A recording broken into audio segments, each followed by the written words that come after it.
جنت میں نبی صلی اللہ علیہ وآلہ وسلم صرف اپنی امت کی شفاعت کریں گے یا تمام امتوں کی شفاعت کریں گے؟ اس جنت کے بجائے میدان معاشر لکھنا چاہیے تھا۔ بخاری مسلم دونوں میں حدیث موجود ہے کہ سب سے پہلے نبی علیہ السلام کی مبارک دعا سے شفاعت کا دروازہ کھلے گا، اور اس کے بعد پھر باقی انبیاء بھی، فرشتے بھی اور اللہ کے نیک بندے بھی شفاعت کریں گے۔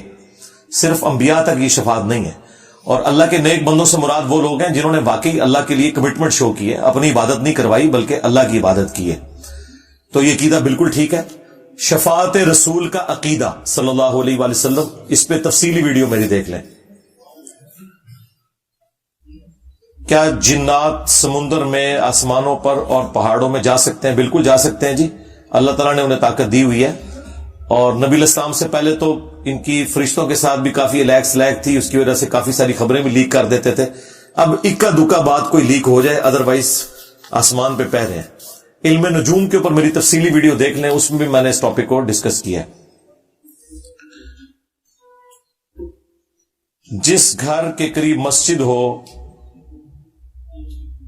وہاں پر جنات ہوتے ہیں، اور جنات کی خوراک، اور یار کوئی انسان والی گل کرو، جنہ تو شروع ہو گئے، جنت ہی مکتی جا رہی ہے، ساری جن والی پرچی، کسی جن دی پرچی تو نہیں ہے۔ دیکھیں، گھروں میں ہو یا مساجد کے اندر ہو، اس کے ساتھ آپ کا کوئی لینا دینا نہیں ہے۔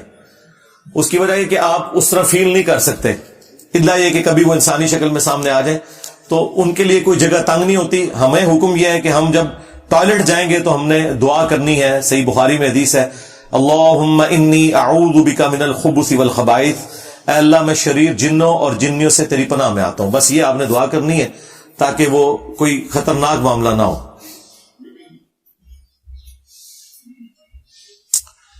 کیا ہم جانوروں کا جیسے کتے، بلی وغیرہ کا کاروبار کر سکتے ہیں؟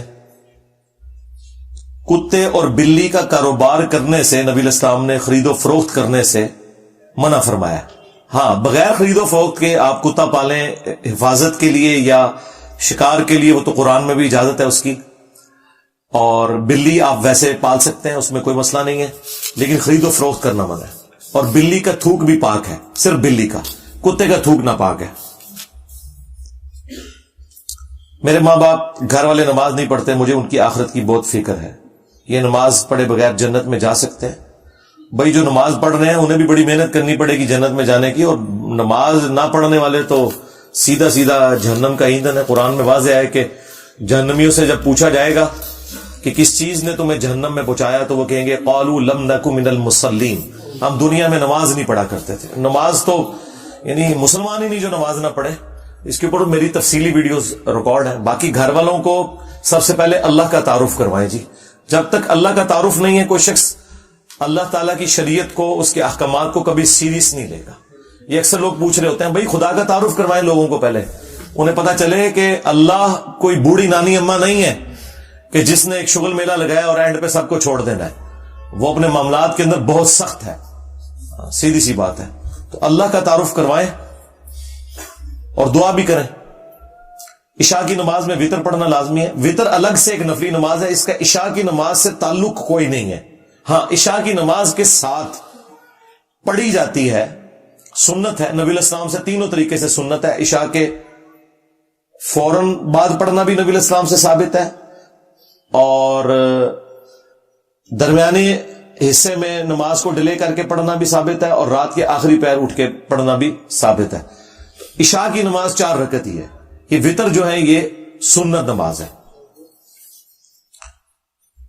وراثت کی تقسیم کے متعلق کوئی بیان جی ہے، یہی لکھیں وراثت کیلکولیٹ کرنے کا طریقہ۔ سورہ نساء کا دوسرا رکوع پڑھ لیں، میں نے وہ پورا رکوع سمجھایا ہے، اور بخاری سے، مسلم سے، باقی کتابوں سے جو صحیح الاسناد احادیث ہیں وراثت سے متعلق وہ ڈسکس کی ہیں، اور یہ تینوں ٹرم سمجھائی ہیں۔ وراثت کیا ہوتا ہے، وصیت کیا ہوتی ہے، اور ہبہ کیا ہوتا ہے، یعنی گفٹ کرنا۔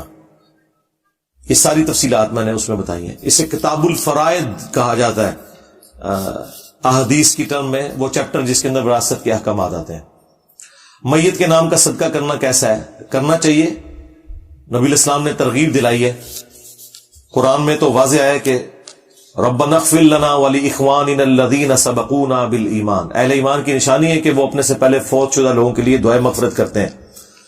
اور مسلم شریف میں حدیث موجود ہے کہ میت کو 3 اعمال کا ثواب مرنے کے بعد بھی ملتا ہے. صدقہ جاریہ جو نیکی کا کام اس نے کیا، دوسری چیز علم کی بات، جو کوئی اس نے علمی خدمت کی اس کی وفات کے بعد بھی اسے اجر ملے گا، اور تیسرا نیک اولاد جو اس کے لیے دعا کرتی ہے. نیک اولاد کے ہر عمل کا ثواب بھی آٹومیٹکلی ماں باپ کو پہنچتا ہے. اور صحیح بخاری میں موجود ہے، سعد ابن عبادہ ایک سفر میں تھے، واپسی پہ انہوں نے نبی علیہ السلام سے کہا کہ پیچھے سے میری ماں فوت ہو گئی ہے، میں چاہتا ہوں اس کی طرف سے کنواں کھدواؤں تو کیا اسے ثواب ملے گا؟ تو آپ نے فرمایا ملے گا. ایصال ثواب کے 10 طریقے، میری تفصیلی ویڈیو آپ دیکھ لیں. دوران اذان وضو استنجا کرنا کیسا ہے؟ جی ضرور کریں. یہ اکثر لوگ کہتے ہیں اذان ہو رہی ہے تو وہ ٹوائلٹ جانا ڈیلے کر دیتے ہیں. بھائی اذان سننا سنت ہے اور ٹوائلٹ جانا فرض ہے. ہاں، کیونکہ وہ تو جان بچانا ہے، اس لیے کوئی آپ نے ڈیلے نہیں کرنا. اور ٹوائلٹ میں جب آپ ہوں گے تو آپ نے اذان کا جواب بھی نہیں دینا، اور نہ اس میں کوئی گناہگار ہوتا ہے بندہ. یہ ساری کہانیاں